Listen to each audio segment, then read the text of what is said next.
ओम नमो भगवते वासुदेवाय। श्रीमद् भगवत गीता के पहले अध्याय में दोनों ओर के प्रधान योद्धाओं के नाम गिनाए जाने के बाद मुख्यतया अर्जुन के बंधुनाश की आशंका से उत्पन्न मोह जनित विषाद का ही वर्णन है। इस प्रकार का विषाद भी अच्छा संग मिल जाने पर सांसारिक भोगों में वैराग्य की भावना द्वारा कल्याण की ओर ही अग्रसर करने वाला हो जाता है। इसलिए पहले अध्याय का नाम अर्जुन विषाद योग कहा जा सकता है। धृतराष्ट्र ने विशेष विस्तार के साथ आरंभ से अब तक की पूरी घटनाएं जानने के लिए संजय से प्रश्न किया। यहीं से श्रीमद् भगवत गीता का पहला अध्याय आरंभ होता है। महाभारत भीष्म पर्व में यह 25वां अध्याय है। इसके आरंभ में धृतराष्ट्र संजय से प्रश्न करते हैं। श्रीमद् भगवत गीता का पहला अध्याय का पहला श्लोक। धृतराष्ट्र उवाच धर्म क्षेत्रे कुरुक्षेत्रे समवेता युयुत्सवः माम का पांडवाश्चैव किम कुर्वत संजय। धृतराष्ट्र बोले, हे संजय, धर्म भूमि कुरुक्षेत्र में एकत्रित युद्ध की इच्छा वाले मेरे और पांडु के पुत्रों ने क्या किया। इस श्लोक में कुरुक्षेत्र का नाम आया है। कुरुक्षेत्र कौन सा स्थान है और उसे धर्म क्षेत्र क्यों कहा गया है। कुरुक्षेत्र सरस्वती नदी के दक्षिण भाग और दृशद्वती नदी के उत्तर भाग के मध्य में स्थित था। इसकी लंबाई चौड़ाई 5 योजन की थी। वर्तमान के हिसाब से यह स्थान अंबाले से दक्षिण और दिल्ली से उत्तर की ओर है। इस समय भी कुरुक्षेत्र नामक स्थान वहीं पर है। इसका एक नाम समंत पंचक भी है। यहाँ अग्नि, इंद्र, ब्रह्मा आदि देवताओं ने तप किया था। राजा कुरु ने भी यहाँ बड़ी तपस्या की थी तथा यहाँ मरने वालों को उत्तम गति प्राप्त होती है। इसके अतिरिक्त और भी कई बातें हैं जिसके कारण इसे धर्म क्षेत्र या पुण्य क्षेत्र कहा जाता है। धृतराष्ट्र के पूछने पर संजय कहते हैं, दृष्ट्वा तु पांडवानिकं व्यूढ़ं दुर्योधनस्तदा आचार्यमुपसंगम्य राजा वचनं ब्रवीत। अर्थात संजय बोले, उस समय राजा दुर्योधन ने व्यूह रचना युक्त पांडवों की सेना को देखकर और द्रोणाचार्य के पास जाकर यह वचन कहा। दुर्योधन ने पांडव सेना की व्यूह रचना को देखा और वो चकित हो गए, क्योंकि पांडव सेना की व्यूह रचना इतने विचित्र ढंग से की गई थी कि दुर्योधन उसे देखकर अधीर हो गए और स्वयं ही उसकी सूचना देने के लिए द्रोणाचार्य के पास दौड़े चले गए। दुर्योधन ने सोचा कि पांडव सेना की व्यूह रचना देख सुनकर धनुर्वेद के महान आचार्य गुरु द्रोण उनकी अपेक्षा अपनी सेना की और भी विचित्र रूप से व्यूह रचना करने के लिए पितामह को परामर्श देंगे। द्रोणाचार्य के पास जाकर दुर्योधन ने कहा, पश्यताम पांडुपुत्राणामाचार्य महतीम च मोम व्यूढ़ाम द्रुपद पुत्रेण तव शिष्येण धीमता। अर्थात, हे आचार्य, आपके बुद्धिमान शिष्य द्रुपद पुत्र धृष्टद्युम्न द्वारा व्यूहाकार खड़ी की हुई पांडु पुत्रों की इस बड़ी भारी सेना को देखिए। इस श्लोक में दुर्योधन ने अपने आप को एक चतुर कूटनीतिज्ञ के रूप में साबित किया। धृष्टद्युम्न के प्रति प्रतिहिंसा तथा पांडवों के प्रति द्रोणाचार्य की बुरी भावना उत्पन्न करके उन्हें विशेष उत्तेजित करने के लिए दुर्योधन ने धृष्टद्युम्न को द्रुपद पुत्र और आपका बुद्धिमान शिष्य कहा। इन शब्दों के द्वारा वह उन्हें ये समझाने की कोशिश कर रहे थे कि देखिए, द्रुपद ने आपके साथ पहले बुरा बर्ताव किया था और फिर उसने आपका वध करने के उद्देश्य से ही यज्ञ करके धृष्टद्युम्न को पुत्र के रूप में प्राप्त किया था। धृष्टद्युम्न इतना कूटनीतिज्ञ है और आप इतने सरल हैं कि आपको मारने के लिए पैदा होकर भी उसने आपके ही द्वारा धनुर्वेद की शिक्षा प्राप्त कर ली। फिर इस समय भी उसकी बुद्धिमानी देखिए कि उसने आप लोगों को छकाने के लिए कैसी सुंदर व्यूह रचना की है। ऐसे पुरुष को पांडवों ने अपना प्रधान सेनापति बनाया है। अब आप ही विचारिए कि आपका क्या कर्तव्य है। यहाँ पर यह बता दें कि कौरव सेना 11 अक्षौहिणी थी, जबकि पांडव सेना केवल 7 ही अक्षौहिणी थी। फिर भी संख्या में कम होने पर भी वज्रव्यूह के कारण पांडव सेना बहुत बड़ी मालूम होती थी।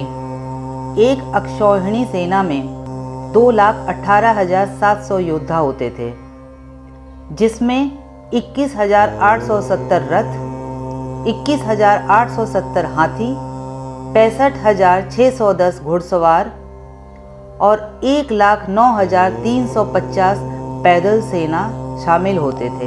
ये इस अनुपात में होते थे: एक रथ और एक हाथी पर 3 घुड़सवार सैनिक और 5 पैदल सैनिक होते थे।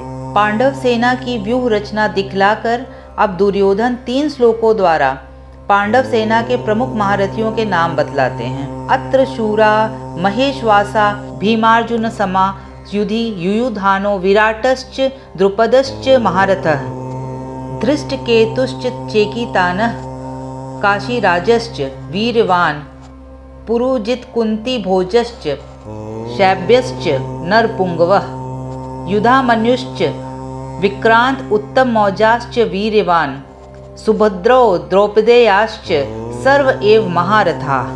अर्थात इस सेना में बड़े बड़े धनुष वाले तथा युद्ध में भीम और अर्जुन के समान शूरवीर सात्विकी और विराट तथा महारथी राजा द्रुपद, धृष्टकेतु और चेकितान तथा बलवान काशीराज, पुरुजित, कुंतीभोज और मनुष्यों में श्रेष्ठ शैब्य, पराक्रमी युधामन्यु तथा बलवान उत्तम मौजा, सुभद्रा पुत्र अभिमन्यु एवं द्रौपदी के 5 पुत्र, ये सब महारथी हैं। अब जिन महारथियों के नाम यहाँ लिए गए हैं उनके बारे में कुछ जान लेते हैं। युयुधान अर्जुन के शिष्य सात्विकी का ही दूसरा नाम था। ये यादव वंशी राजा शिनी के पौत्र थे। ये भगवान श्री कृष्ण के परम अनुगत थे और बड़े ही बलवान एवं अतिरथी थे। इनकी मृत्यु महाभारत युद्ध में नहीं हुई थी, बल्कि यादवों के पारस्परिक युद्ध में ये मारे गए थे। विराट मत्स्य देश के धार्मिक राजा थे। पांडवों ने 1 वर्ष इन्हीं के यहाँ अज्ञातवास किया था। इनकी पुत्री उत्तरा का विवाह अर्जुन के पुत्र अभिमन्यु के साथ हुआ था। ये महाभारत युद्ध में उत्तर, श्वेत और शंख नामक 3 पुत्रों सहित मारे गए। द्रुपद पांचाल देश के राजा पृषत के पुत्र थे। राजा पृषत और भारद्वाज मुनि में परस्पर मैत्री थी। द्रुपद भी बालक अवस्था में भारद्वाज मुनि के आश्रम में रहे थे। इससे भारद्वाज के पुत्र द्रोण के साथ इनकी भी मित्रता हो गई थी। पृषत के परलोक गमन के पश्चात द्रुपद राजा हुए। तब एक दिन द्रोण इनके पास जाकर इन्हें अपना मित्र बोले। द्रुपद को यह बात बुरी लगी। तब द्रोण मन में शुद्ध होकर चले आए। द्रोण ने कौरवों और पांडवों को अस्त्र विद्या की शिक्षा देकर गुरु दक्षिणा में अर्जुन के द्वारा द्रुपद को पराजित कराकर अपने अपमान का बदला लिया और इसके साथ उनका आधा राज्य भी ले लिया। द्रुपद ने ऊपर से द्रोण से प्रीति कर ली, परंतु उनके मन में शोभ बना रहा। उन्होंने द्रोण को मारने वाले पुत्र के लिए याज और उपयाज नामक ऋषियों के द्वारा यज्ञ करवाया।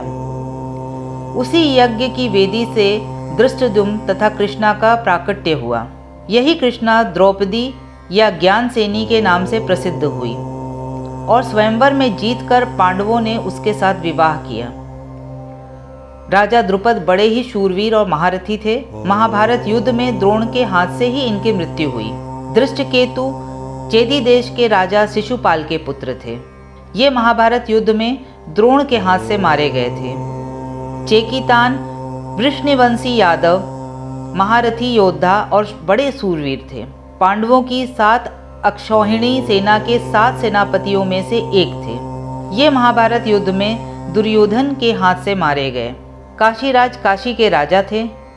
ये बड़े ही वीर और महारथी थे।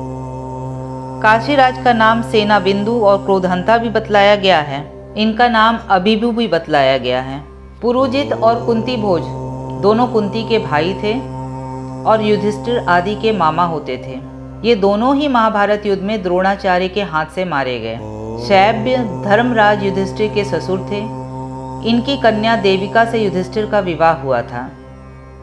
ये मनुष्यों में श्रेष्ठ, बड़े बलवान और वीर योद्धा थे, इसलिए इन्हें नरपुंगव कहा गया है। युधामन्यु और उत्तम मौजा दोनों भाई पांचाल देशी राजकुमार थे। पहले अर्जुन के रथ के पहियों की रक्षा करने पर इन्हें नियुक्त किया गया था। ये दोनों ही बड़े भारी, पराक्रमी और बल संपन्न वीर थे, इसलिए इनके साथ क्रमशः विक्रांत और वीरवान दोनों विशेषण जोड़े गए हैं। ये दोनों रात को सोते समय अश्वत्थामा के हाथ से मारे गए। अभिमन्यु। अर्जुन ने भगवान श्री कृष्ण की बहन सुभद्रा से विवाह किया था। अभिमन्यु उन्हीं के पुत्र थे। मत्स्य देश के राजा विराट की कन्या उत्तरा से इनका विवाह हुआ था। इन्होंने अपने पिता अर्जुन से और प्रद्युम्न से अस्त्र शिक्षा प्राप्त की थी। ये असाधारण वीर थे। महाभारत युद्ध में द्रोणाचार्य ने एक दिन चक्रव्यूह की ऐसी रचना की कि पांडव पक्ष के युधिष्ठिर, भीम, नकुल, सहदेव, विराट, द्रुपद, धृष्टद्युम्न आदि कोई भी वीर उसमें प्रवेश नहीं कर सके। जयद्रथ ने सबको परास्त कर दिया। अर्जुन दूसरी ओर युद्ध में लगे थे। उस दिन वीर युवक अभिमन्यु अकेले ही उस व्यूह को भेद कर उसमें घुस आए और असंख्य वीरों का संहार करके अपने असाधारण शौर्य का परिचय दिया। द्रोण, कृपाचार्य, कर्ण, अश्वत्थामा, बृहदबल और कृतवर्मा, इन 6 महारथियों ने मिलकर अन्यायपूर्वक उन्हें घेर लिया। उस अवस्था में भी इन्होंने अकेले ही बहुत से वीरों का संहार किया। अंत में दुशासन के लड़के ने इनके सिर पर गदा का बड़े जोर से प्रहार किया, जिससे इनकी मृत्यु हो गई। राजा परीक्षित अभिमन्यु के पुत्र थे। द्रौपदी के 5 पुत्र थे, प्रतिविंध्य, सुतसोम, श्रुतकर्मा, शतानीक और श्रुतसेन। ये पांचों क्रमशः युधिष्ठिर, भीमसेन, अर्जुन, नकुल और सहदेव के पुत्र थे। इनको भी रात्रि के समय अश्वत्थामा ने सुप्त अवस्था में मार डाला था। अब ये जानना चाहिए कि इन्हें महारथी क्यों कहा गया। शास्त्र और शस्त्र विद्या में अत्यंत निपुण उस असाधारण वीर को महारथी कहते हैं, जो अकेला ही 10,000 धनुर्धारी योद्धाओं का युद्ध में संचालन करता है। दुर्योधन ने यहाँ जिन योद्धाओं के नाम लिए हैं, ये सभी महारथी हैं। इसके अतिरिक्त पांडव सेना में और भी बहुत से महारथी थे, जिनके भी नाम वहाँ बतलाए गए हैं। यहाँ सर्वे पद से दुर्योधन का कथन उन सब के लिए भी समझ लेना चाहिए। पांडव सेना के प्रधान योद्धाओं के नाम बतलाकर अब दुर्योधन आचार्य द्रोण से अपनी सेना के प्रधान योद्धाओं को जान लेने के लिए अनुरोध करते हैं। अस्माकं तु विशिष्टा ये तानि बोध द्विजोत्तम नायका मम सैन्यस्य संज्ञार्थम तान ब्रवीमते। अर्थात हे ब्राह्मण श्रेष्ठ, अपने पक्ष में भी जो प्रधान हैं उनको आप समझ लीजिए। आपकी जानकारी के लिए मेरी सेना के जो जो सेनापति हैं उनको बतलाता हूँ। इसके बाद के 2 श्लोकों में दुर्योधन अपने पक्ष के प्रधान वीरों के नाम बतलाते हुए अन्यान्य वीरों के सहित उनकी प्रशंसा करते हैं। भवान भीष्मश्च कर्णश्च कृपश्च समितिअंजयः अश्वत्थामा विकर्णश्च सौमदत्तिस्तथैव च। अर्थात आप, द्रोणाचार्य और पितामह भीष्म तथा कर्ण और संग्राम विजयी कृपाचार्य तथा वैसे ही अश्वत्थामा, विकर्ण और सोमदत्त का पुत्र भूरिश्रवा। अब इन वीरों के बारे में जान लेते हैं। द्रोणाचार्य महर्षि भरद्वाज के पुत्र थे। इन्होंने महर्षि अग्निवेश्य से और श्री परशुराम जी से रहस्य समेत समस्त अस्त्र शस्त्र प्राप्त किए थे। ये वेद वेदांग के ज्ञाता, महान तपस्वी, धनुर्वेद तथा शस्त्रास्त्र विद्या के अत्यंत मर्मज्ञ और अनुभवी एवं युद्ध कला में नितांत निपुण और परम साहसी अतिरथी वीर थे। ब्रह्मास्त्र, आग्नेयास्त्र आदि विचित्र अस्त्रों का प्रयोग करना इन्हें भली भांति ज्ञात था। युद्ध क्षेत्र में जिस समय ये अपनी पूरी शक्ति से भिड़ जाते थे, उस समय इन्हें कोई भी जीत नहीं सकता था। इनका विवाह महर्षि शरद्वान की कन्या कृपि से हुआ था। उन्हीं से अश्वत्थामा उत्पन्न हुए थे। राजा द्रुपद के ये बाल सखा थे। एक समय इन्होंने द्रुपद के पास जाकर उन्हें प्रिय मित्र कहा।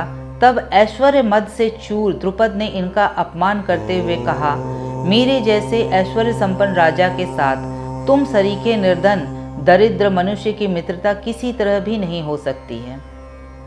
द्रुपद के इस तिरस्कार से उन्हें बड़ी मर्म वेदना हुई और ये हस्तिनापुर में आकर अपने साले कृपाचार्य के पास रहने लगे। वहां पितामह भीष्म से इनका परिचय हुआ और इन्हें कौरव पांडवों की शिक्षा के लिए नियुक्त किया गया। शिक्षा समाप्त होने पर गुरु दक्षिणा के रूप में इन्होंने राजा द्रुपद को पकड़कर लाने के लिए शिष्यों से कहा। महात्मा अर्जुन ही गुरु की इस आज्ञा का पालन कर सके और द्रुपद को रण क्षेत्र में हराकर पकड़ लाए। द्रोण ने द्रुपद को बिना मारे छोड़ दिया, परंतु भागीरथी से उत्तर भाग का उनका राज्य ले लिया। महाभारत युद्ध में इन्होंने 5 दिन तक सेनापति के पद पर रहकर बड़े ही घोर युद्ध किया और अंत में अपने पुत्र अश्वत्थामा की मृत्यु का भ्रममूलक समाचार सुनकर इन्होंने शस्त्रास्त्र का परित्याग कर दिया और समाधिस्थ होकर भगवान को ध्यान करने लगे। इसी अवस्था में धृष्टद्युम्न ने तीखी तलवार से इनका सिर काट दिया। इनके प्राण त्याग करने पर उनके ज्योतिर्मय स्वरूप का ऐसा तेज फैला कि सारा आकाश मंडल तेज राशि से परिपूर्ण हो गया।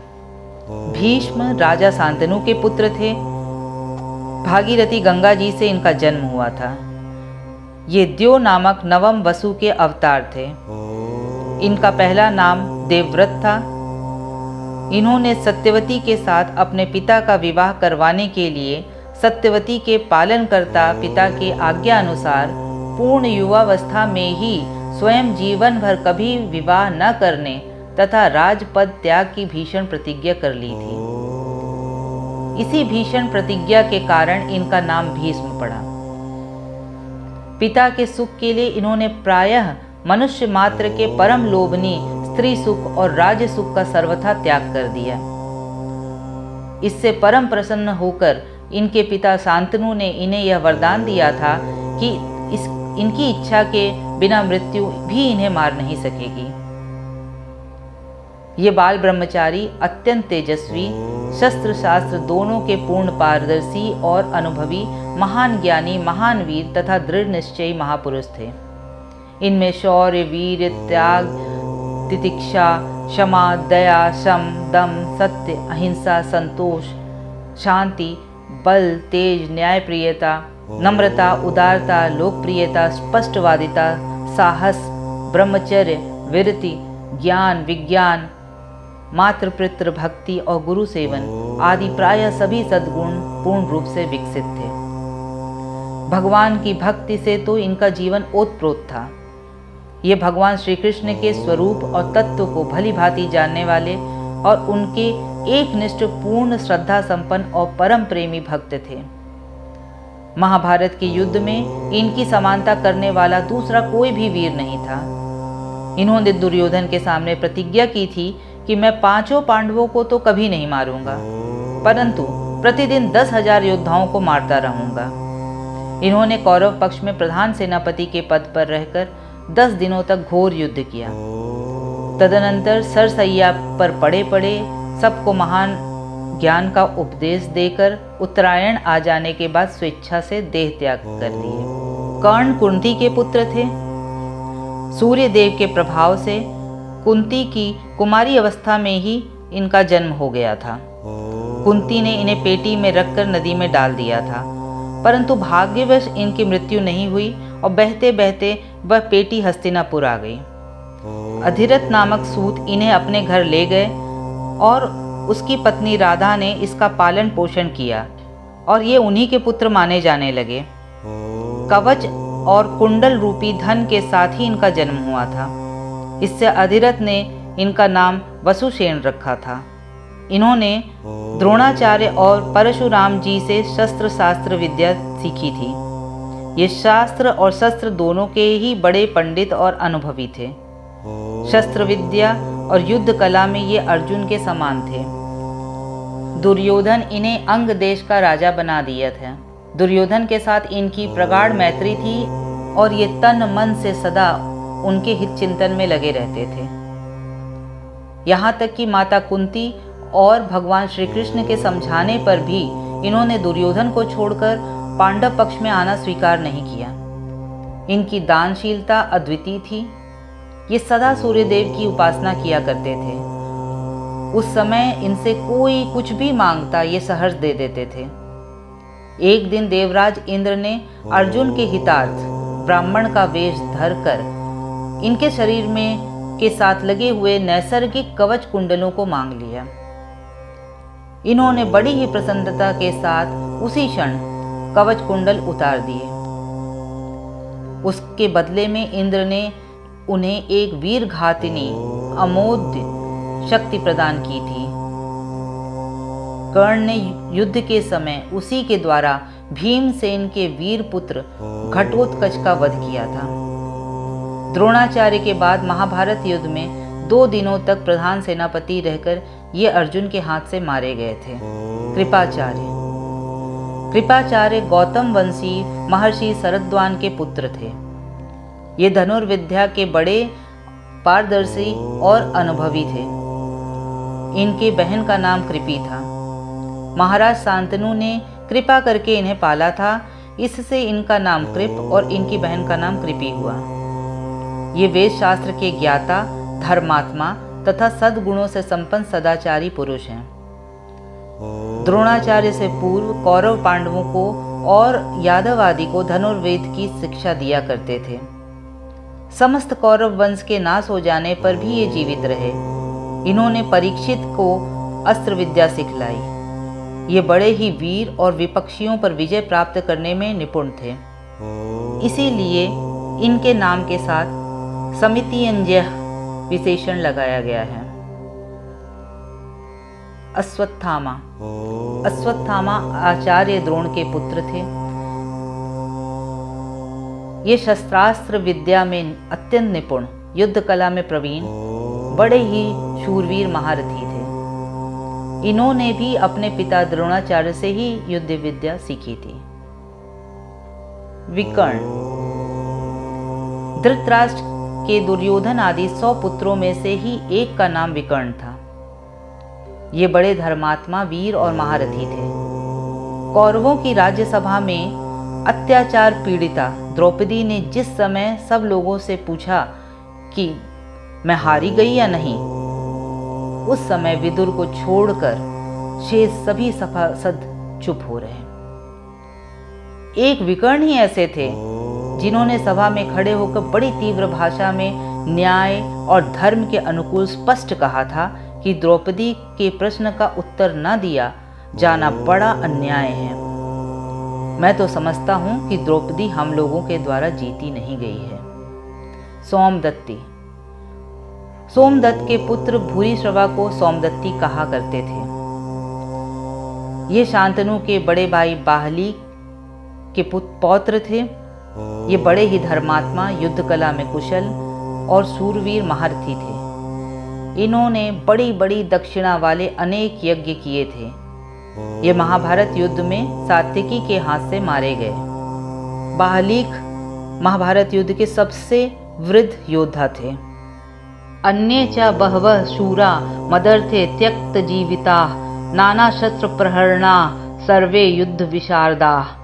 अर्थात और भी मेरे लिए जीवन की आशा त्याग देने वाले बहुत से सूरवीर अनेक प्रकार के शस्त्रास्त्रों से सुसज्जित और सब के सब युद्ध में चतुर हैं।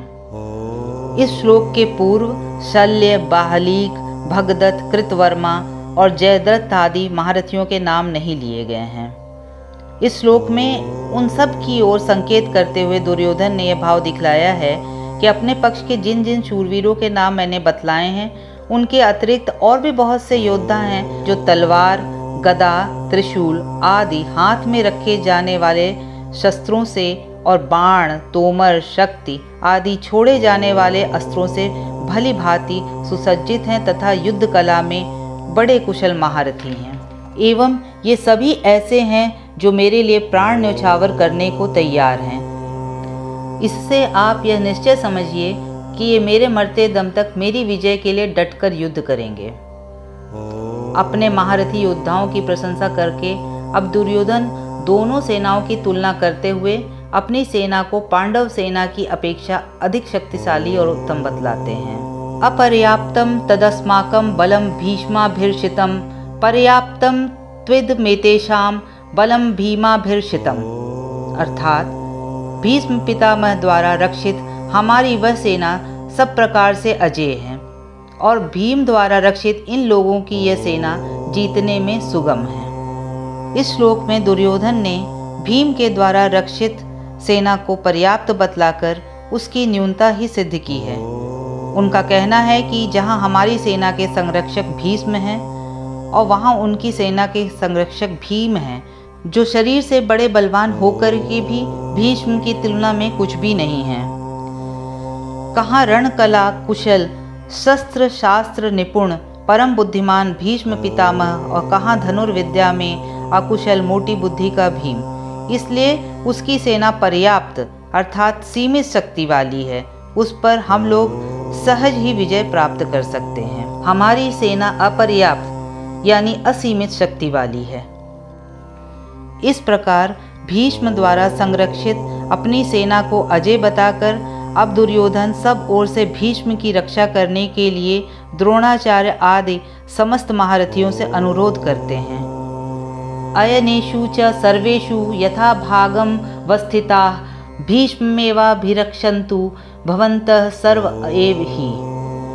अर्थात इसलिए सब मोर्चों पर अपनी अपनी जगह स्थित रहते हुए आप लोग सभी निःसंदेह भीष्म पितामह की ही सब ओर से रक्षा करें।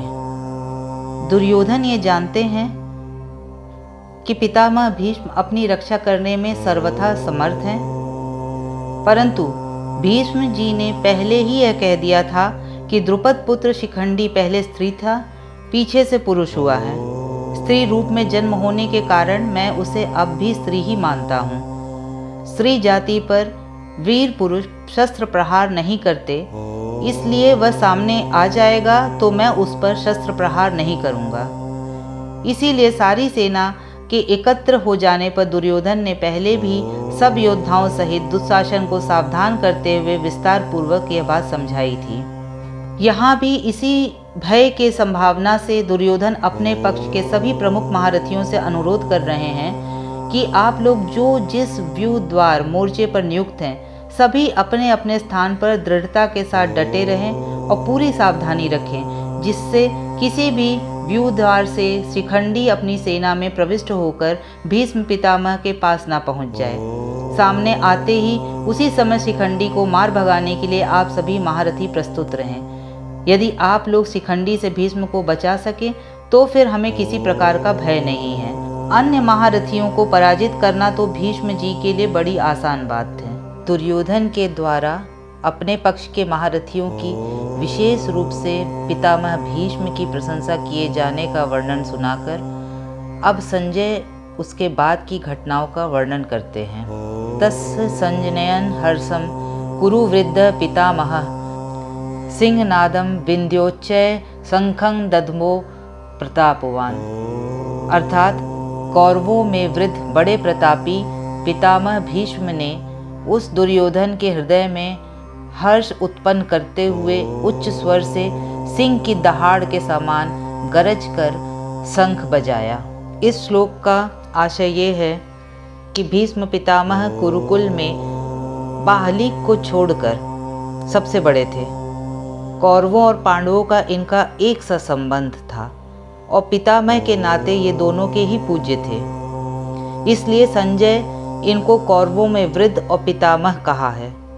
अवस्था में बहुत वृद्ध होने पर भी तेज, बल, पराक्रम, वीरता और क्षमता में ये अच्छे अच्छे वीर युवकों से भी बढ़कर थे। इसी से इन्हें प्रतापवान बतलाया है। ऐसे पितामह भीष्म ने जब द्रोणाचार्य के पास खड़े हुए दुर्योधन को पांडव सेना को देखकर चकित और चिंतित देखा, साथ ही यह भी देखा कि वे अपनी चिंता को दबाकर योद्धाओं का उत्साह बढ़ाने के लिए अपनी सेना की प्रशंसा कर रहे हैं और द्रोणाचार्य आदि सभी महारथियों को मेरी रक्षा के लिए अनुरोध कर रहे हैं, तब पितामह ने अपना प्रभाव दिखलाकर उन्हें प्रसन्न करने और प्रधान सेनापति की हैसियत से समस्त सेना में युद्धारंभ की घोषणा करने के लिए सिंह के समान दहाड़ मारकर बड़े जोर से शंख बजाया। ततः शंखाश्च भैर्यश्च पणवानक गोमुखाः सह सैवाभ्यहन्यन्त सशब्द स्तुमूलो भवत्। अर्थात इसके पश्चात शंख और नगाड़े तथा ढोल, मृदंग और नरसिंघे आदि बाजे एक साथ ही बज उठे। उनका वह शब्द बड़ा भयंकर हुआ। इस श्लोक में यह भाव है कि भीष्म पितामह ने जब सिंह की तरह गरजकर और शंख बजाकर युद्धारंभ की घोषणा कर दी, तब सब ओर उत्साह फैल गया और समस्त सेना में सब ओर से विभिन्न सेना नायकों के शंख और भांति भांति के युद्ध के बाजे एक ही साथ बज उठे। उनके एक ही साथ बजने से इतना भयानक शोर हुआ कि सारा आकाश उस शोर से गूंज उठा। धृतराष्ट्र ने पूछा था कि युद्ध के लिए एकत्र होने के बाद मेरे और पांडु के पुत्रों ने क्या किया। इसके उत्तर में संजय ने अब तक धृतराष्ट्र के पक्ष वालों की बात सुनाई। अब पांडवों ने क्या किया इसे 5 श्लोकों में बतलाते हैं। ततः श्वेतैर्यैर्युक्ते महति स्यन्दने स्थितौ माधवः पांडवश्चैव दिव्यो शंखो प्रधमतु। अर्थात इसके अनंतर सफ़ेद घोड़ों से युक्त उत्तम रथ में बैठे हुए श्री कृष्ण महाराज और अर्जुन ने भी अलौकिक शंख बजाए। अर्जुन का रथ बहुत ही विशाल और उत्तम था। वह सोने से मढ़ा हुआ और बड़ा ही तेजोमय, अत्यंत प्रकाशयुक्त, खूब मजबूत, बहुत बड़ा और परम सुंदर था। उस पर अनेकों पताकाएं फहरा रही थी। पताकाओं में घुंघरू लगे थे। बड़े ही दृढ़ और विशाल पहिए थे। ऊंची ध्वजा बिजली सी चमक रही थी। उसमें चंद्रमा और तारों के चिन्ह थे और उस पर श्री हनुमान जी विराजमान थे। ध्वजा के संबंध में संजय ने दुर्योधन को बतलाया था कि वह तिरछे और ऊपर सब ओर 1 योजन तक फहराया करती है। जैसे आकाश में इंद्रधनुष अनेकों प्रकाश युक्त विचित्र रंगों को दिखता है, वैसे ही उस ध्वजा में रंग दिख पड़ते हैं।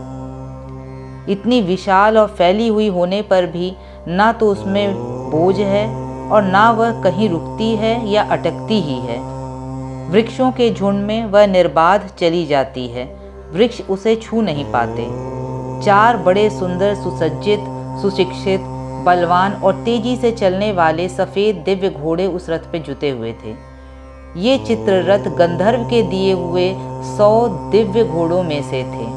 इनमें से कितने भी क्यों ना मारे जाएं, ये संख्या में 100 के 100 बने रहते थे। 100 से ये कम ना होते थे और ये पृथ्वी, स्वर्ग आदि सभी स्थानों में जा सकते थे। यही बात रथ के लिए भी थी। खांडव वन दाह के समय अग्निदेव ने प्रसन्न होकर यह रथ अर्जुन को दिए थे। ऐसे महान रथ पर विराजित भगवान श्री कृष्ण और वीरवर अर्जुन ने जब भीष्म पितामह सहित कौरव सेना के द्वारा बजाए हुए शंखों और अन्यान्य रणवाद्यों की ध्वनि सुनी, तब इन्होंने भी युद्धारंभ की घोषणा करने के लिए अपने अपने शंख बजाए। भगवान श्री कृष्ण और अर्जुन के ये शंख साधारण नहीं, अत्यंत विलक्षण, तेजोमय और अलौकिक थे। इसी से इनको दिव्य बतलाया गया है। पंचजन्यम ऋषिकेशो देवदत्तम धनंजयः पौंड्रम दधमो महाशंखम भीमकर्मा वृकोदरः। अर्थात श्री कृष्ण महाराज ने पंचजन्य नामक, अर्जुन ने देवदत्त नामक और भयानक कर्म वाले भीमसेन ने पौंड्र नामक शंख बजाया। इस श्लोक में भगवान श्री कृष्ण को ऋषिकेश कहा गया है। ऐसा इसलिए कहा गया है क्योंकि ऋषिक इंद्रियों को कहते हैं और जो इंद्रियों के स्वामी हैं उन्हें ऋषिकेश कहा जाता है। इसके अलावा हर्ष, सुख और सुखमय ऐश्वर्य के निधान को ऋषिकेश कहते हैं।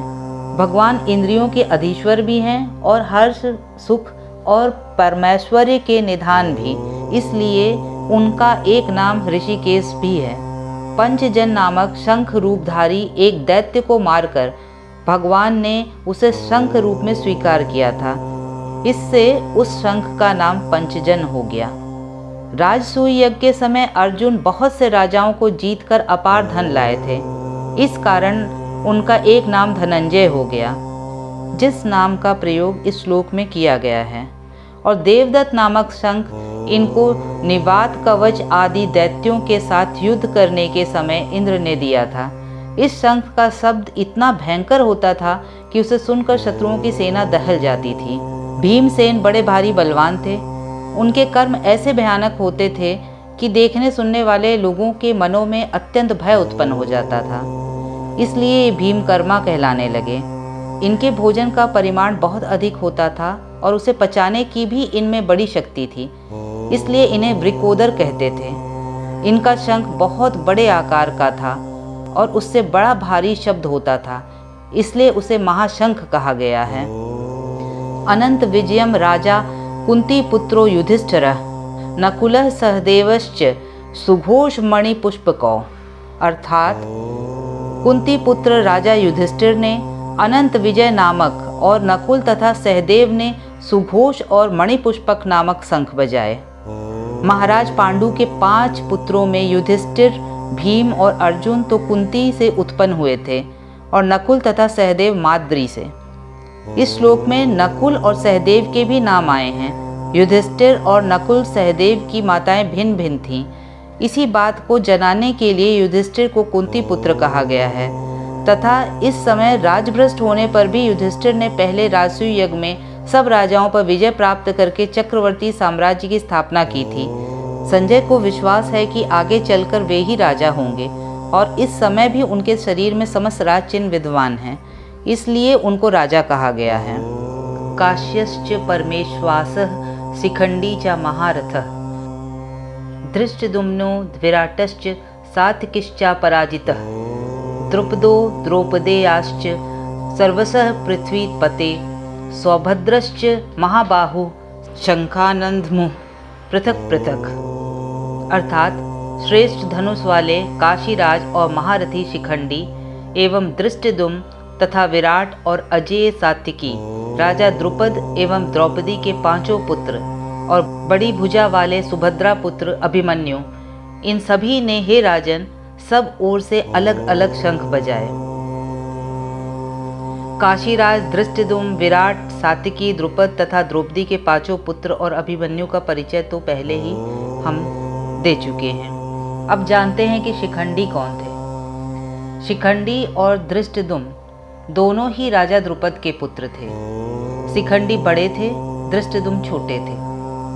पहले जब राजा द्रुपद के कोई संतान नहीं थी, तब उन्होंने संतान के लिए आशुतोष भगवान शंकर की उपासना की थी। भगवान शिव जी के प्रसन्न होने पर राजा ने उनसे संतान की याचना की। तब शिव जी ने कहा, तुम्हें एक कन्या प्राप्त होगी। राजा द्रुपद बोले, भगवान मैं कन्या नहीं चाहता, मुझे तो पुत्र चाहिए। इस पर शिव जी ने कहा, वह कन्या ही आगे चलकर पुत्र रूप में परिणत हो जाएगी। इस वरदान के फलस्वरूप राजा द्रुपद के घर कन्या उत्पन्न हुई। राजा को भगवान शिव के वचनों पर पूरा भरोसा था, इसलिए उन्होंने उसे पुत्र के रूप में प्रसिद्ध किया। रानी भी कन्या को सबसे छुपाकर असली बात किसी को प्रकट नहीं होने दी। उस कन्या का नाम भी मर्दों का सा शिखंडी रखा और उसे राजकुमारों की सी पोशाक पहनाकर यथाक्रम विधि पूर्वक विद्या अध्ययन करवाया। समय आने पर दशार्ण देश के राजा हिरण्यवर्मा की कन्या से उनका विवाह भी हो गया। हिरण्यवर्मा की कन्या जब ससुराल में आई तब उसे पता चला कि शिखंडी पुरुष नहीं हैं, स्त्री हैं। तब वह बहुत दुखी हुई और उसने सारा हाल अपनी दासियों द्वारा अपने पिता राजा हिरण्यवर्मा को कहला भेजा। राजा हिरण्यवर्मा को द्रुपद पर बड़ा ही क्रोध आया और उसने द्रुपद पर आक्रमण करके उन्हें मारने का निश्चय कर लिया। इस प्रकार का संदेश को पाकर राजा द्रुपद युद्ध से बचने के लिए देव की आराधना करने लगे। इधर पुरुष वेशधारी उस कन्या को अपने कारण पिता पर इतनी भयानक विपत्ति आई देखकर बड़ा दुख हुआ और वह प्राण त्याग का निश्चय करके चुपचाप घर से निकल गई। वन में उसकी स्थूणाकर्ण नामक एक ऐश्वर्यवान यक्ष से भेंट हुई। यक्ष ने दया करके कुछ दिनों के लिए उसे अपना पुरुषत्व देकर बदले में उसका स्त्रीत्व ले लिया। इस प्रकार शिखंडी स्त्री से पुरुष हो गया और अपने घर पर आकर माता पिता को आश्वासन दिया और ससुर हिरण्यवर्मा को अपने पुरुषत्व की परीक्षा देकर उन्हें शांत कर दिया। पीछे से कुबेर के शाप से स्थूनाकर्ण जीवन भर स्त्री रह गए। इससे शिखंडी को पुरुषत्व लौटाना नहीं पड़ा और वे पुरुष बने रहे। भीष्म पितामह को यह इतिहास मालूम था, इसी से वह उन पर शस्त्र प्रहार नहीं करते थे। शिखंडी भी बड़े शूरवीर महारथी योद्धा थे। इन्हीं को आगे करके अर्जुन ने पितामह भीष्म को मारा था। भगवान श्री कृष्ण और अर्जुन के पश्चात पांडव सेना के सभी शूरवीरों द्वारा सब ओर से शंख बजाए जाने की बात कहकर अब उस शंख ध्वनि का क्या परिणाम हुआ, यह संजय बतलाते हैं। सघोषो धार्तराष्ट्राणाम हृदयानि व्यदारयत नभश्च पृथ्वीं चैव तुमुलो व्यनुनादयन्। इस श्लोक का भाव यह है कि पांडव सेना में जब समस्त वीरों के शंख एक ही साथ बजे, तब उनकी ध्वनि इतनी विशाल, गहरी, ऊंची और भयानक हुई कि समस्त आकाश तथा पृथ्वी उससे व्याप्त हो गई। इस प्रकार सब ओर उस घोर ध्वनि के फैलने से सर्वत्र उसकी प्रतिध्वनि उत्पन्न हो गई, जिससे पृथ्वी और आकाश गूंजने लगे। इस ध्वनि को सुनते ही दुर्योधन आदि धृतराष्ट्र पुत्रों के और उनके पक्ष वाले अन्य योद्धाओं के हृदयों में महान भय उत्पन्न हो गया। उनके कलेजे इस प्रकार पीड़ित हो गए मानो उनको चीर डाला गया हो। पांडवों की शंख ध्वनि से कौरव वीरों के व्यथित होने का वर्णन करके अब 4 श्लोकों में भगवान श्री कृष्ण के प्रति कहे हुए अर्जुन के उत्साहपूर्ण वचनों का वर्णन किया गया है। अथ व्यवस्थितान् दृष्ट्वा धार्तराष्ट्रान् कपिध्वजः प्रवृत्ते शस्त्र संपाते धनुरुद्यम पांडवः ऋषिकेशं तदा वाक्यमिदमाह महीपते। अर्जुन उवाच सेनयोरुभयोर्मध्ये रथं स्थाप्य मेच्युत। अर्थात, हे राजन, इसके बाद कपिध्वज अर्जुन ने मोर्चा बांधकर डटे हुए धृतराष्ट्र संबंधियों को देखकर उस शस्त्र चलने की तैयारी के समय धनुष उठाकर ऋषिकेश श्री कृष्ण महाराज से यह वचन कहा, हे अच्युत, मेरे रथ को दोनों सेनाओं के बीच में खड़ा कीजिए। अर्जुन को कपिध्वज इसलिए कहा गया है क्योंकि महावीर हनुमान जी भीमसेन को वचन दे चुके थे, इसलिए वे अर्जुन के रथ के विशाल ध्वजा पर विराजित रहते थे और युद्ध में समय समय पर बड़े जोर से गर्जा करते थे। इसलिए संजय ने अर्जुन के लिए यहाँ कपिध्वज विशेषण का प्रयोग किया है। इस विशेषण का प्रयोग करके संजय धृतराष्ट्र को इस बात की याद भी दिलाए। अर्जुन ने मोर्चा बांधकर डटे हुए धृतराष्ट्र संबंधियों को देखकर शस्त्र चलने की तैयारी के लिए धनुष उठा लिया। इस बात का आशय यह है कि अर्जुन ने जब यह देखा कि दुर्योधन आदि सब भाई कौरव पक्ष के समस्त योद्धाओं सहित युद्ध के लिए सज धज कर खड़े हैं और शस्त्र प्रहार के लिए बिल्कुल तैयार हैं, तब अर्जुन के मन में भी वीर रस जग उठा तथा इन्होंने भी तुरंत अपना गांडीव धनुष उठा लिया। संजय ने यहाँ भगवान श्री कृष्ण को पुनः ऋषिकेश कहा। इसके द्वारा यह धृतराष्ट्र को सूचित कर रहे हैं कि इंद्रियों के स्वामी साक्षात परमेश्वर श्री कृष्ण जिन अर्जुन के रथ पर सारथी का काम कर रहे हैं, उनसे युद्ध करके आप लोग विजय की आशा करते हैं, यह कितना बड़ा अज्ञान है। अपने रथ को दोनों सेनाओं के बीच में खड़ा करने के लिए अनुरोध करते समय अर्जुन ने भगवान श्री कृष्ण को अच्युत नाम से संबोधन किया। ऐसा इसलिए क्योंकि जिसका किसी समय भी पराभव या पतन न हो अथवा जो अपने स्वरूप, शक्ति और महत्व से सर्वथा तथा सर्वदा अस्खलित रहे, उसे अच्युत कहते हैं। अर्जुन इस नाम से संबोधित करके भगवान की महत्ता के और उनके स्वरूप के संबंध में अपने ज्ञान को प्रकट करते हैं। वे कहते हैं कि आप रथ हाँक रहे हैं तो क्या हुआ, वस्तुतः आप सदा सर्वदा साक्षात परमेश्वर ही हैं। याव देता निरीक्षेहम योधु कामान वस्थितान कैर्मया स योधव्यमस्मिन् रण समुद्र में। अर्थात, और जब तक कि मैं युद्ध क्षेत्र में डटे हुए युद्ध के अभिलाषी इन विपक्षी योद्धाओं को भली प्रकार देख लूं कि इस युद्ध रूप व्यापार में मुझे किन किन के साथ युद्ध करना योग्य है, तब तक उसे खड़ा रखिए। श्रीमद् भगवद गीता के प्रथम अध्याय के 22वें श्लोक में अर्जुन भगवान श्री कृष्ण से यह कह रहे हैं कि आप मेरे रथ को दोनों सेनाओं के बीच में ले जाकर ऐसे उपयुक्त स्थान पर और इतने समय तक खड़ा रखिए जहाँ से और जितने समय में मैं युद्ध के लिए सज धज कर खड़े हुए समस्त योद्धाओं को भली भांति देख सकूं।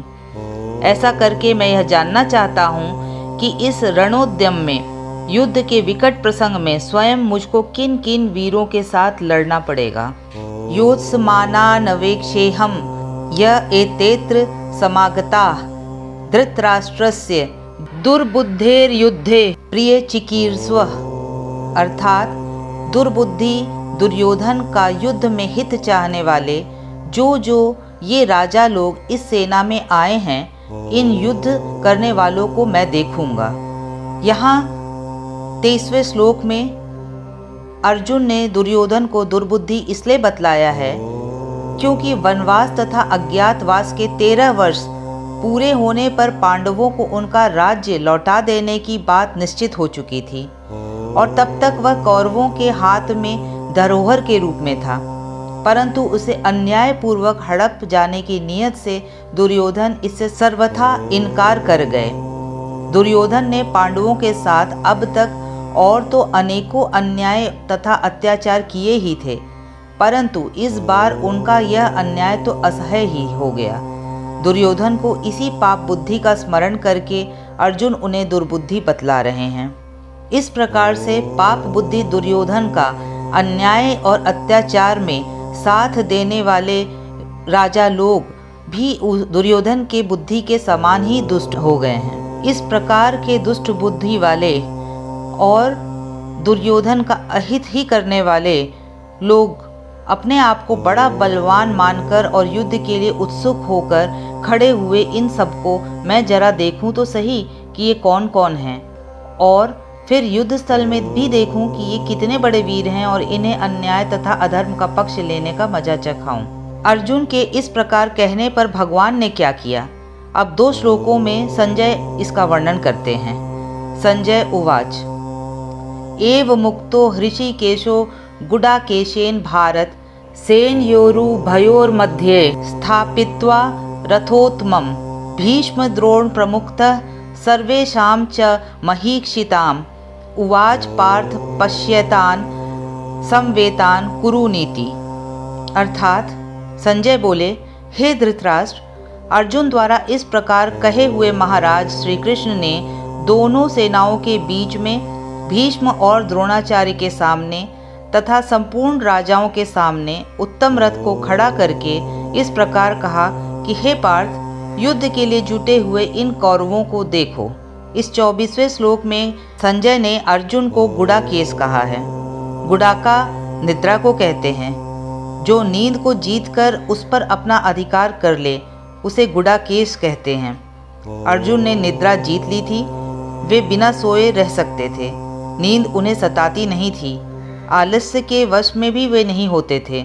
संजय गुडाकेश कहकर यह सूचित कर रहे हैं कि जो अर्जुन सदा इतने सावधान और सजग हैं, उन्हें आपके पुत्र कैसे जीत सकेंगे। युद्ध के लिए जुटे हुए इन कौरवों को देख। भगवान के इस कथन का अभिप्राय यह है कि हे अर्जुन, तुमने जो यह कहा था कि जब तक मैं सबको देख न लूं तब तक रथ वहीं खड़ा रखिएगा, उसके अनुसार मैंने सबके बीच में ऐसी जगह रथ को लाकर खड़ा कर दिया है जहां से तुम भली भांति देख सको। रथ स्थिर भाव से खड़ा है, अब तुम जितनी देर तक चाहो सबको भली भांति देख लो। यहाँ करुण पश्य अर्थात कौरवों को देखो, इन शब्दों का प्रयोग करके भगवान ने यह भाव भी दिखलाया है कि इस सेना में जितने लोग हैं प्रायः सभी तुम्हारे वंश के हैं तथा आत्मीय स्वजन ही हैं, उनको तुम अच्छी तरह देख लो। भगवान के इसी संकेत ने अर्जुन के अंतःकरण में छिपे हुए कुटुंब स्नेह को प्रकट कर दिया।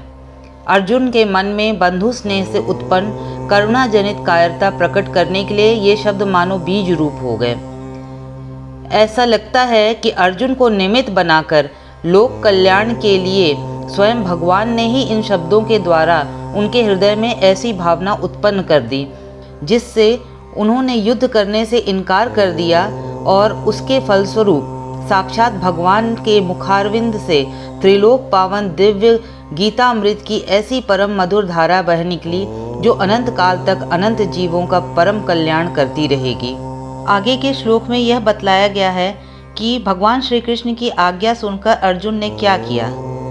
तत्रा पश्यत स्थितान पार्थ पितृनत पिता महान आचार्यन मातुलान भ्रातन पुत्रान पौत्रान संखीस्तथा ससुरान सुहृदयश्चैव सैन्योरुभयोरपि।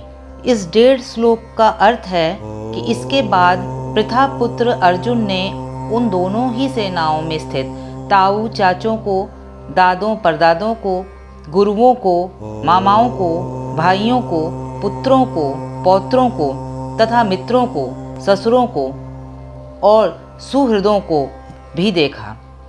इसका आशय यह है कि भगवान की आज्ञा पाकर अर्जुन ने दोनों ही सेनाओं में स्थित अपने समस्त स्वजनों को देखा। उसमें भूरिश्रवा आदि पिता के भाई पिता तुल्य पुरुष थे। भीष्म, सोमदत्त और बाहलिक आदि पितामह पर पितामह थे।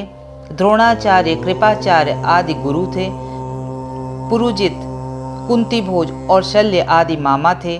अभिमन्यु, प्रतिविंध्य, घटोत्कच, लक्ष्मण आदि अपने और भाइयों के पुत्र थे। लक्ष्मण आदि के पुत्र थे जो संबंध में अर्जुन के पौत्र लगते थे। साथ खेले हुए बहुत से मित्र और सखा थे। द्रुपद, सैब्य आदि ससुर थे और बिना ही किसी हेतु के उसका कल्याण चाहने वाले बहुत से सुहृद थे। अगले श्लोक में यह बतलाया गया है कि इस प्रकार सबको देखने के बाद अर्जुन ने क्या किया। तान समीक्ष्य स कौन्तेय सर्वान् बंधून् वस्थितान् कृपया पर्याविष्टो विसीदन्निदं ब्रवीत। अर्थात उन उपस्थित संपूर्ण बंधुओं को देखकर वे कुंती पुत्र अर्जुन अत्यंत करुणा से युक्त होकर शोक करते हुए यह वचन बोले। अर्जुन ने जब चारों ओर अपने उपर्युक्त स्वजन समुदाय को देखा और यह सोचा कि इस युद्ध में इन सब का संहार हो जाएगा, तब बंधु स्नेह के कारण उनका हृदय कांप उठा और उसमें युद्ध के विपरीत एक प्रकार की करुणा जनित कायरता का भाव प्रबल रूप से जागृत हो गया।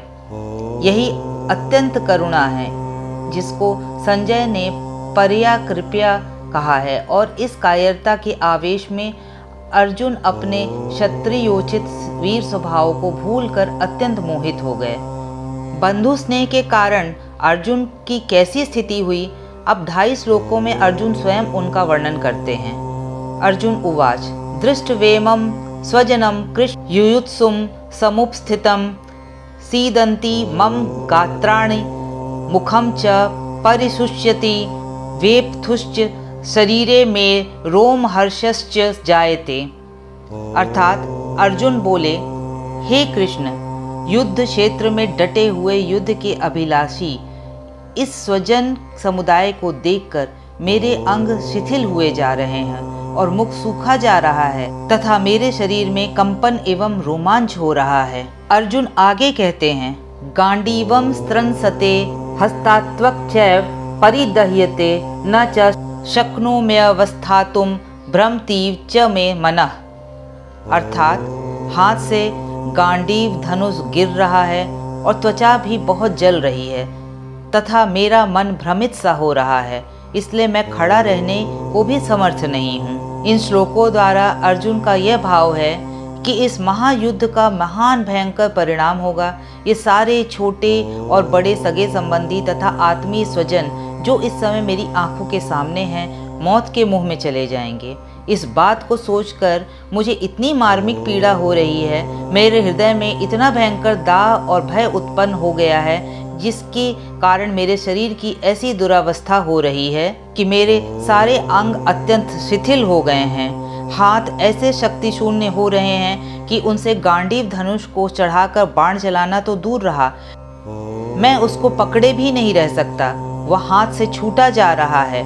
युद्ध के भावी परिणाम की चिंता ने मेरे मन में इतनी जलन पैदा कर दी है कि उसके कारण मेरी चमड़ी भी जल रही है और भीषण मानसिक पीड़ा के कारण मेरा मन किसी बात पर क्षण भर भी स्थिर नहीं हो रहा है तथा इसके परिणाम स्वरूप मेरा मस्तिष्क भी घूमने लगा है। ऐसा मालूम होता है कि मैं अभी अभी मूर्छित होकर गिर पड़ूंगा। इस प्रकार से करुणा जनित कायरता से अर्जुन की स्थिति बड़ी ही शोचनीय हो गई थी। आइए अब अर्जुन के गांडीव धनुष के बारे में जान लेते हैं। अर्जुन का गांडीव धनुष दिव्य था, उसका आकार ताल के समान था। गांडीव का परिचय देते हुए वृहन्नला के रूप में स्वयं अर्जुन ने उत्तर कुमार से कहा था, यह अर्जुन का जगत प्रसिद्ध धनुष है। यह स्वर्ण से मढ़ा हुआ, सब शस्त्रों में उत्तम और लाख आयुधों के समान शक्तिमान है। इसी धनुष से अर्जुन ने देवता और मनुष्यों पर विजय प्राप्त की है। इस विचित्र रंग बिरंगे अद्भुत कोमल और विशाल धनुष का देवता, दानव और गंधर्वों ने दीर्घ काल तक आराधन किया है।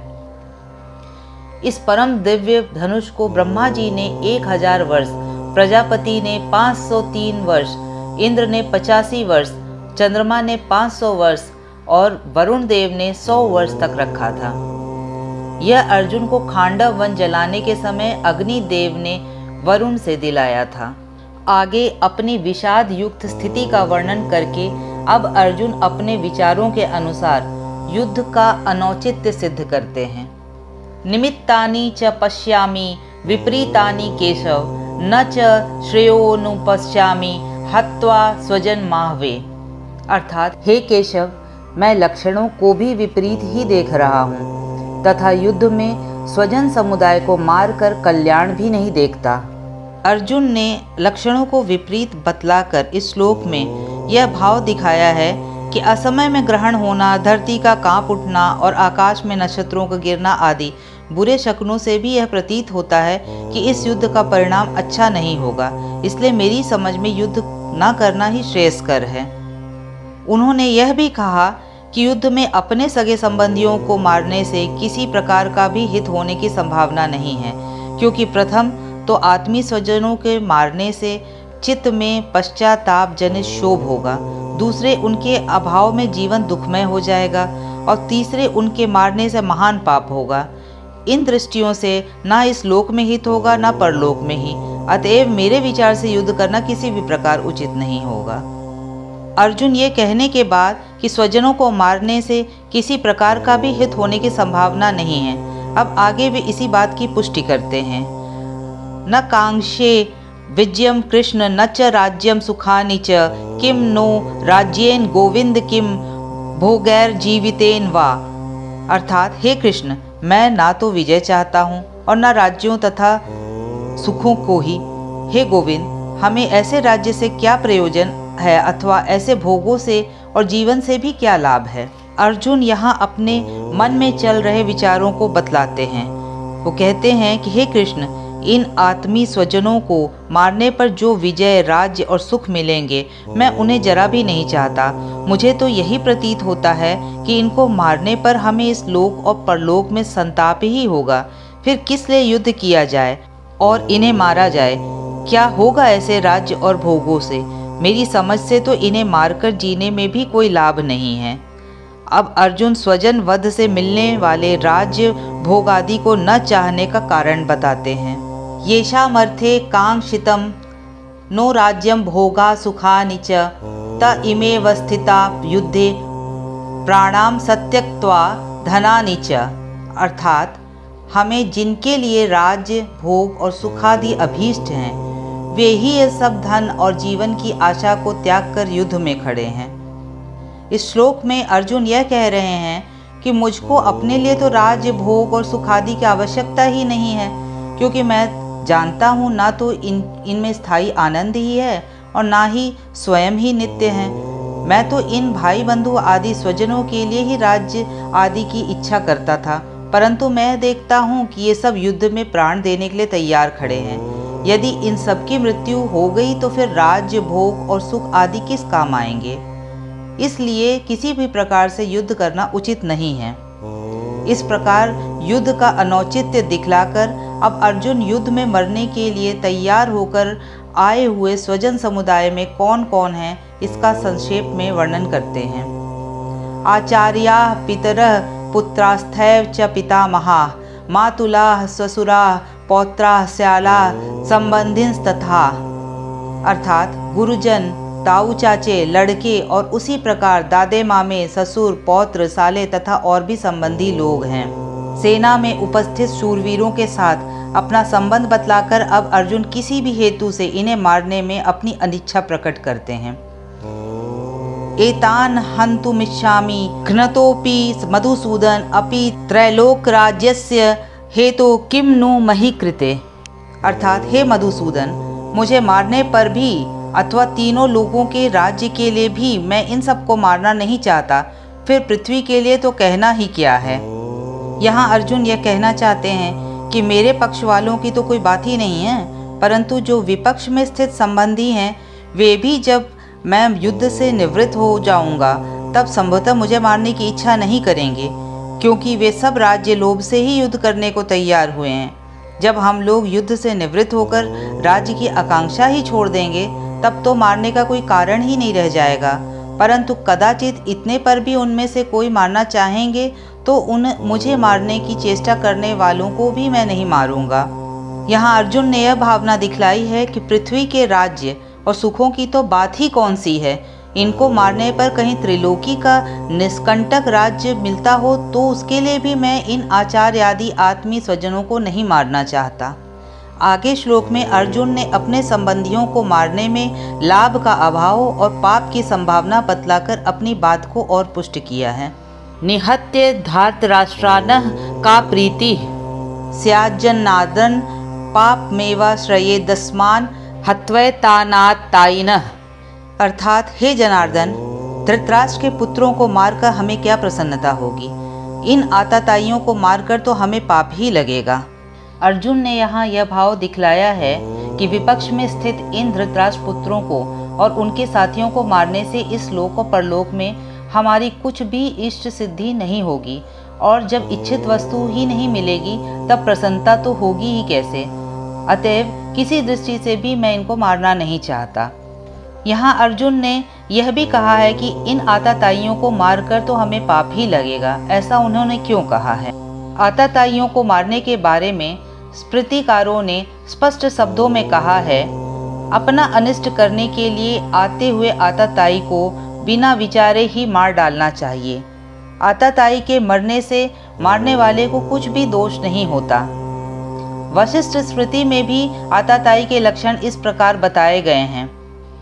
आग लगाने वाला, विष देने वाला, हाथ में शस्त्र लेकर मारने को उद्यत, धन हरण करने वाला, जमीन छीनने वाला, स्त्री का हरण करने वाला, ये छहों ही आताताई हैं। दुर्योधन आदि में आताताई के उपर्युक्त लक्षण पूरे पाए जाते हैं। लाक्षा भवन में आग लगाकर उन्होंने पांडवों को जलाने की चेष्टा की थी। भीमसेन के भोजन में विष मिला दिया था। हाथ में शस्त्र लेकर मारने को तैयार थे ही। जुए में छल करके पांडवों का समस्त धन और संपूर्ण राज्य हर लिया था। अन्याय पूर्वक द्रौपदी को सभा में लाकर उसका घोर अपमान किया था और जयद्रथ उन्हें हर कर ले गया था।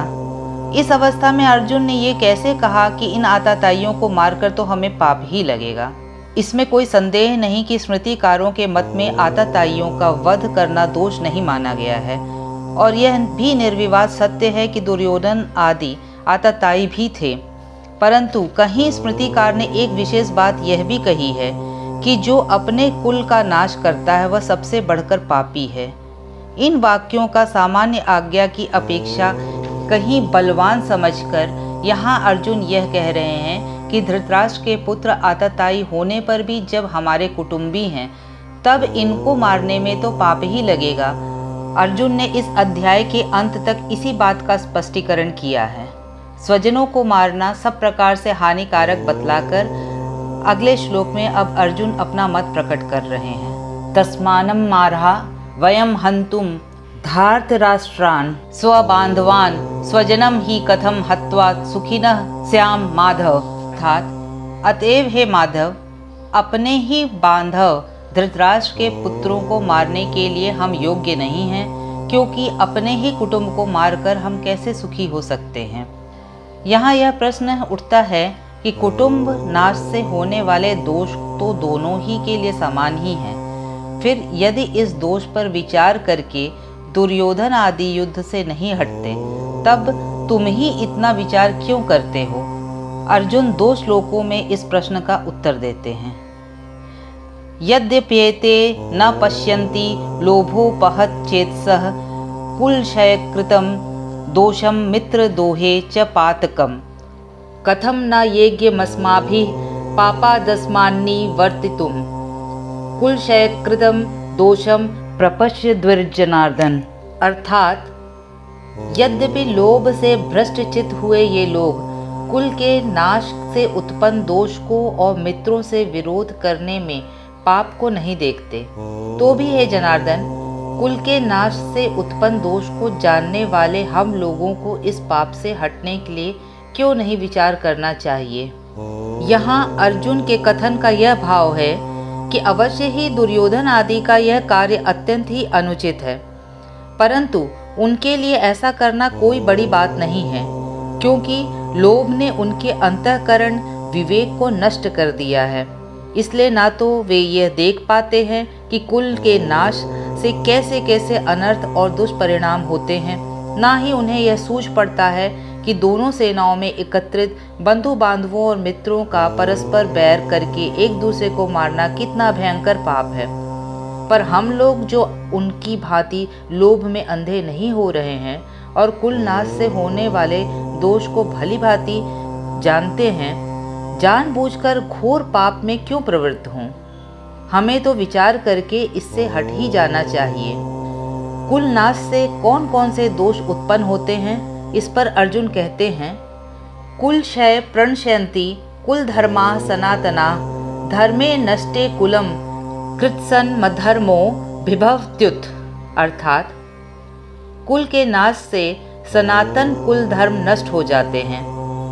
धर्म के नाश हो जाने पर संपूर्ण कुल में पाप भी बहुत फैल जाता है। अब यह समझना चाहिए कि सनातन कुल धर्म किन धर्मों को कहते हैं और कुल के नाश से उन धर्मों का नाश कैसे हो जाता है। अपने अपने कुल में परंपरा से चली आती हुई जो शुभ और श्रेष्ठ मर्यादाएं हैं, जिनसे सदाचार सुरक्षित रहता है और कुल के स्त्री पुरुषों में अधर्म का प्रवेश नहीं हो सकता, उन शुभ और श्रेष्ठ कुल मर्यादाओं को सनातन कुल धर्म कहते हैं। कुल के नाश से जब इन कुल धर्मों के जानने वाले और उनको बनाए रखने वाले बड़े बूढ़े लोगों का अभाव हो जाता है, तब शेष बचे हुए बालकों और स्त्रियों में ये धर्म स्वाभाविक ही नहीं रह सकते। धर्म का नाश हो जाने पर संपूर्ण कुल में पाप क्यों फैल जाता है? इन 5 कारणों से मनुष्य अधर्म से बचता है और धर्म को सुरक्षित रखने में समर्थ होता है। वह है ईश्वर का भय, शास्त्र का शासन, कुल मर्यादाओं के टूटने का डर, राज्य का कानून और शारीरिक तथा आर्थिक अनिष्ट की आशंका। इनमें ईश्वर और शास्त्र सर्वथा सत्य होने पर भी वे श्रद्धा पर निर्भर करते हैं और प्रत्यक्ष कारण नहीं हैं। राज्य के कानून प्रजा के लिए ही प्रधानतया होते हैं। जिनके हाथों में अधिकार होता है वे उन्हें प्रायः नहीं मानते। शारीरिक तथा आर्थिक अनिष्ट की आशंका अधिकतर व्यक्तिगत रूप में हुआ करती है। एक कुल मर्यादा ही ऐसी वस्तु है जिसका संबंध सारे कुटुंब के साथ रहता है। जिस समाज या कुल में परंपरा से चली आती हुई शुभ और श्रेष्ठ मर्यादाएं नष्ट हो जाती हैं, वह समाज या कुल बिना लगाम के मतवाले घोड़ों के समान यथेच्छाचारी हो जाता है। यथेच्छाचार किसी भी नियम को सहन नहीं कर सकता। अधर्माभिभवात् कृष्ण प्रदुष्यन्ति कुल स्त्रियः स्त्रीषु दुष्टासु वार्ष्णे जायते वर्ण संकरः। अर्थात हे कृष्ण, पाप के अधिक बढ़ जाने से कुल की स्त्रियां अत्यंत दूषित हो जाती हैं और हे वार्ष्णे, स्त्रियों के दूषित हो जाने पर वर्ण संकर उत्पन्न होते हैं। इस श्लोक का तात्पर्य है कि कुल धर्म के नष्ट हो जाने पर जब कुल के स्त्री पुरुष उच्छृंखल हो जाते हैं, तब उनकी प्रायः सभी क्रियाएं अधर्म युक्त होने लगती हैं। इससे पाप अत्यंत बढ़कर सारे समाज में फैल जाता है। सर्वत्र पाप छा जाने से समाज के स्त्री पुरुषों की दृष्टि में किसी भी मर्यादा का कुछ भी मूल्य नहीं रह जाता और उनका पालन करना तो दूर, वो उनको जानने की भी चेष्टा नहीं करते और कोई उन्हें बतलाता है तो उसकी दिल्लगी उड़ाते हैं या उससे द्वेष करते हैं। ऐसी अवस्था में पवित्र सती धर्म का, जो समाज धर्म की रक्षा का आधार है, अभाव हो जाता है। सतीत्व का महत्व खोकर पवित्र कुल की स्त्रियां घृणित व्याभिचार दोष से दूषित हो जाती हैं। उनका विभिन्न वर्णों के पुरुषों के साथ संयोग होता है। माता और पिता के भिन्न भिन्न वर्णों के होने से जो संतान उत्पन्न होती है वह वर्ण संकर होती है। इस प्रकार सहज ही कुल की परंपरागत पवित्रता बिल्कुल नष्ट हो जाती है। वर्ण संकर संतान के उत्पन्न होने से क्या क्या हानियां होती हैं, अर्जुन अब यह बतलाते हैं। संकरो नरकायैव कुलघ्नानाम कुलस्य च पतन्ति पितरो होर्षाम लुप्त पिंडोदक क्रिया। अर्थात वर्ण संकर कुल घातियों को और कुल को नरक में ले जाने के लिए ही होता है। लुप्त हुई पिंड और जल की क्रिया वाले अर्थात श्राद्ध और तर्पण से वंचित इनके पितर लोग भी अधोगति को प्राप्त होते हैं। इस श्लोक में कुलघाती उनको कहा गया है जो युद्ध आदि में अपने कुल का संहार करते हैं। वर्ण संकर संतान केवल उन कुलघातियों को ही नरक पहुंचाने में कारण नहीं बनती, वह उनके समस्त कुल को भी नरक में ले जाने वाली होती है। लुप्त हुई पिंड और जल की क्रिया वाले इनके पितर लोग भी अधोगति को प्राप्त हो जाते हैं। इसका भाव यह है कि श्राद्ध में जो पिंडदान किया जाता है और पितरों के निमित्त ब्राह्मण भोजन आदि कराया जाता है वह पिंड क्रिया है, और तर्पण में जो जलांजलि दी जाती है वह उदक क्रिया है। इन दोनों के समाहार को पिंडोदक क्रिया कहते हैं। इन्हीं का नाम श्राद्ध तर्पण है। शास्त्र और कुल मर्यादा को जानने मानने वाले लोग श्राद्ध तर्पण किया करते हैं, परंतु कुल घातियों के कुल में धर्म के नष्ट हो जाने से जो वर्ण संकर उत्पन्न होते हैं वे अधर्म से उत्पन्न और अधर्माभिभूत होने से प्रथम तो श्राद्ध तर्पण आदि क्रियाओं को जानते ही नहीं। कोई बतलाता भी है तो श्रद्धा न रहने से करते नहीं, और यदि कोई करते भी हैं तो शास्त्र विधि के अनुसार उनका अधिकार न होने से वह पितरों को मिलती नहीं। इस प्रकार जब पितरों को संतान के द्वारा पिंड और जल नहीं मिलता तब उनका पतन हो जाता है। आगे के श्लोक में यह बतलाया गया है कि वर्ण संकर कारक दोषों से क्या हानि होती है। दोषे रहते कुल घ्नानाम वर्ण संकर कारकै उत्साद्यनन्ते जाति धर्मा कुल धर्माश्च शाश्वता। अर्थात इन वर्ण संकर कारक दोषों से कुल घातियों के सनातन कुल धर्म और जाति धर्म नष्ट हो जाते हैं।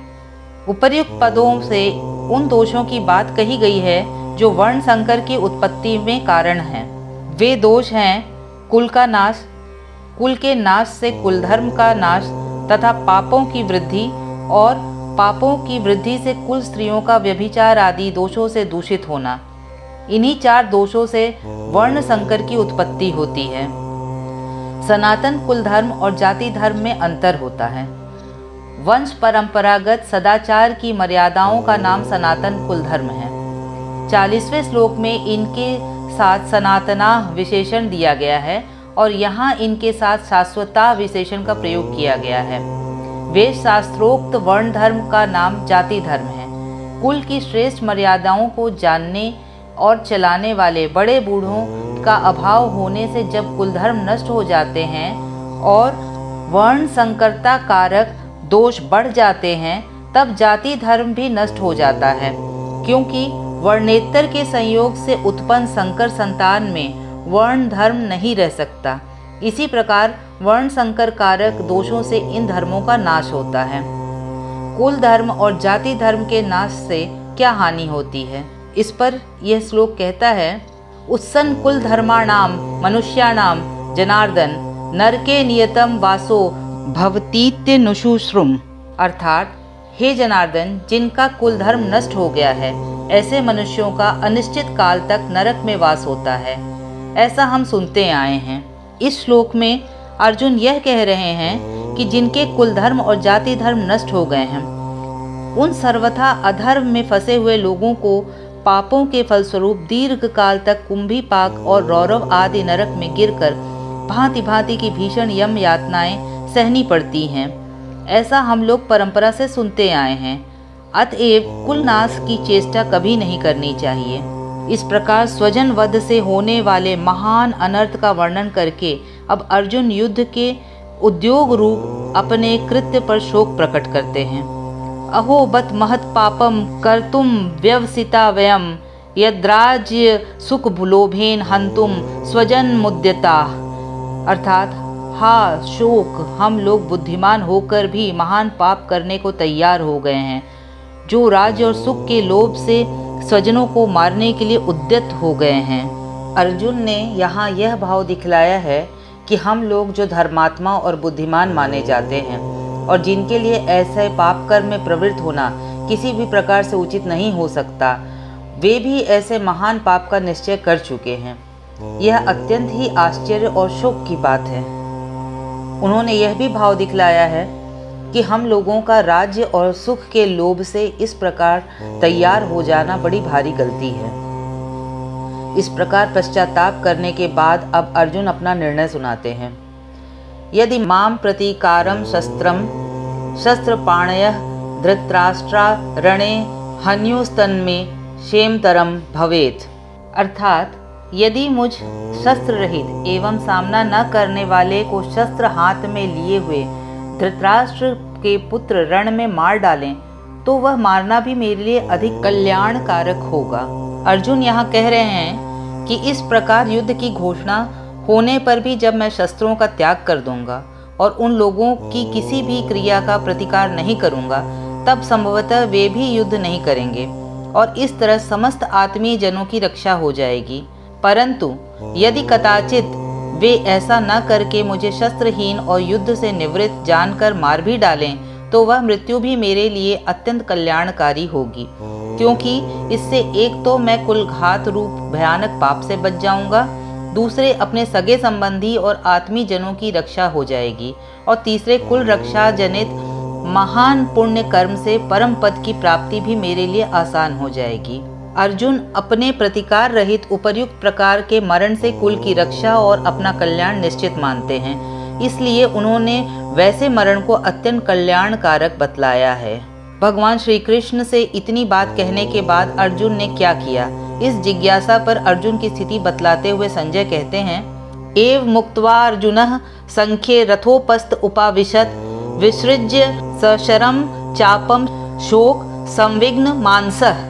अर्थात संजय बोले, रणभूमि में शोक से उद्विग्न मन वाला अर्जुन इस प्रकार कहकर बाण सहित धनुष को त्याग कर रथ के पिछले भाग में बैठ गया।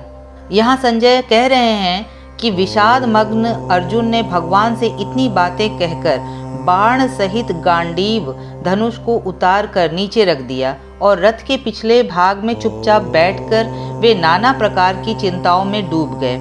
उनके मन में कुल नाश और उससे होने वाले भयानक पाप और पाप फलों के भीषण चित्र आने लगे। उनके मुखमंडल पर विषाद छा गया और नेत्र शोकाकुल हो गए। इस प्रकार से श्रीमद् भगवद गीता का प्रथम अध्याय समाप्त हुआ। ओम नमो भगवते वासुदेवाय।